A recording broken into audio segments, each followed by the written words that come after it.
प्रेम नाम है मेरा, प्रेम चोपड़ा। अरे अगर शर्म आती होती तो इस पोजीशन पर कैसे पहुंचते हैं? और उसके दिल का वहम सिर्फ तुम ही निकाल के फेंक सकती हो। मैं वो बला हूँ जो शीशे से पत्थर को तोड़ता हूँ।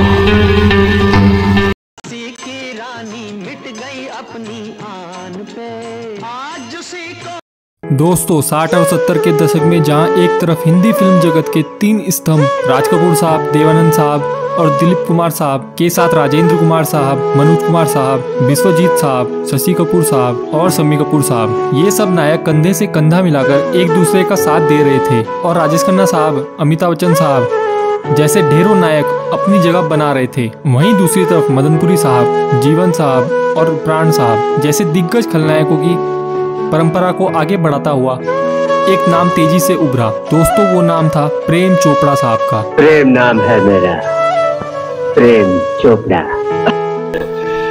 मैं वो बला हूँ जो शीशे से पत्थर को तोड़ता हूँ। तो ईमानदारी का सर्टिफिकेट ये दुनिया से भूल देती है जिनके पास दौलत होती है।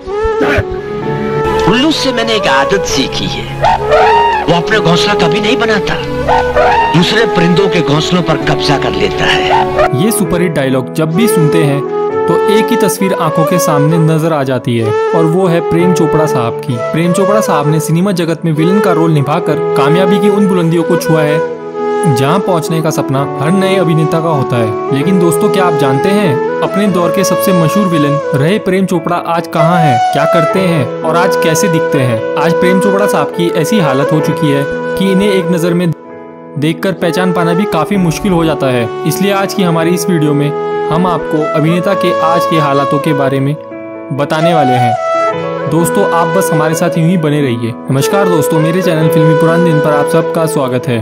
प्रेम चोपड़ा साहब का जन्म 23 सितंबर 1935 को लाहौर में हुआ था। ये वो वक्त था जब भारत का बंटवारा नहीं हुआ था। बंटवारे के बाद प्रेम चोपड़ा साहब का परिवार शिमला शिफ्ट हो गया। शिमला में ही प्रेम चोपड़ा साहब ने अपना बचपन बिताया था। प्रेम चोपड़ा साहब ने SD senior secondary school Shimla से अपनी पढ़ाई पूरी की थी।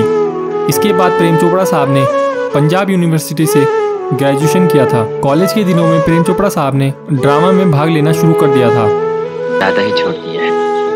वो क्यों? जहाँ भी शादी की एप्लीकेशन भेजता हूँ रिजेक्ट होकर आ जाती है। जिसके बाद उन्होंने अभिनय को ही अपना करियर चुन लिया था। उनके पिता की इच्छा थी कि वे एक बड़े डॉक्टर बने, पर प्रेम साहब को डॉक्टर नहीं एक्टर बनना था। प्रेम चोपड़ा साहब ने अपने फिल्मी सफर की शुरुआत हिंदी फिल्म मुड़ मुड़ के ना देख से की थी। ये फिल्म 1960 में रिलीज हुई थी। ये फिल्म बॉक्स ऑफिस पर कोई खास कमाल नहीं दिखा पाई।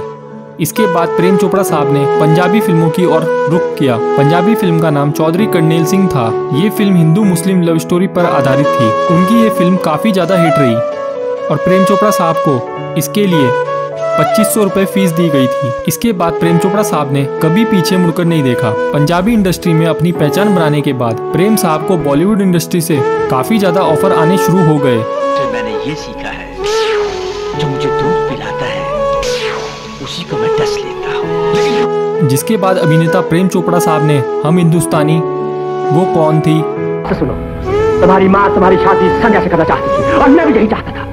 झूठ के संध्या की शहीद,